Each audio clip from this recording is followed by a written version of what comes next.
Hey there, hackers! Fake news special report.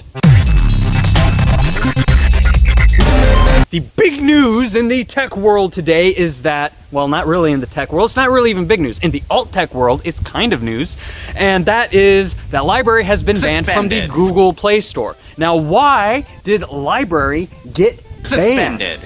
Well, as it turns out, there was a user by the name of Lawrence Walsh who uploaded a video entitled For the Record. It is a kind of comedic, somewhat satire-y video about a young couple in passionate lovemaking that are going for the world record. They are going to do, quite literally, the world record for coitus or sexual intercourse.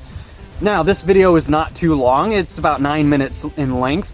And it's just basically made to be kind of funny. You see something that does, yes, it does in fact constitute as softcore pornography, which is that well, not even that, because you don't even see secondary sex characteristics.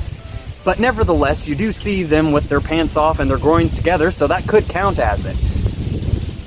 In this softcore porn, which was basically made for funs and giggles and stuff like that, it ended up being bad enough that Google banned it from the Play Store because, of course, it breaks terms and conditions. You shouldn't have sexual or pornographic content, nor should you have hate speech and other stuff. That all makes sense. But what doesn't make sense is the double standards that YouTube is holding to LBRY. And yes, I am saying YouTube here on purpose because I do believe that this has something to do with YouTube versus LBRY. I'm not going to be like the librarians and say that's why it got banned, but I'm here to say that it's just kind of a double standard from Google.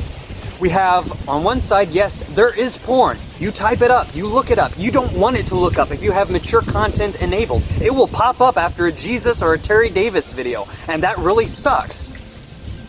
Very much so.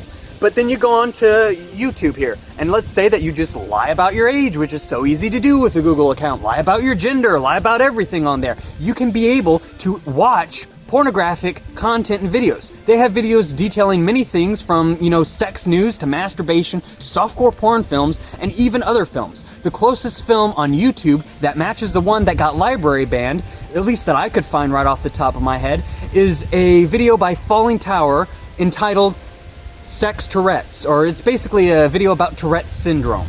And it's kind of making a joke about it in a somewhat of a sense to raise awareness and to be a fundraiser that people can donate to UNICEF through. Now, considering looking at that, looking at all the different pornographic content, looking at even hentai that's on there, I find it particularly interesting that they would ban the LBRY app for similar content, but they won't ban the YouTube app. Now, we all know that, YouTube is the baby of Google, so it's no surprise there. But I think that the double standards enough is kind of intriguing. So, with that being said, will Google rectify the situation? Will YouTube be banned? I highly doubt it. Will LBRY be reinstated? I think after a lot of public outcry and a lot of bureaucracy, yes, it will. So, thanks for the hypocrisy, Google. Rules for thee and not for me. This is my fake news special report. Thanks for watching, and happy hacking. You're suspended!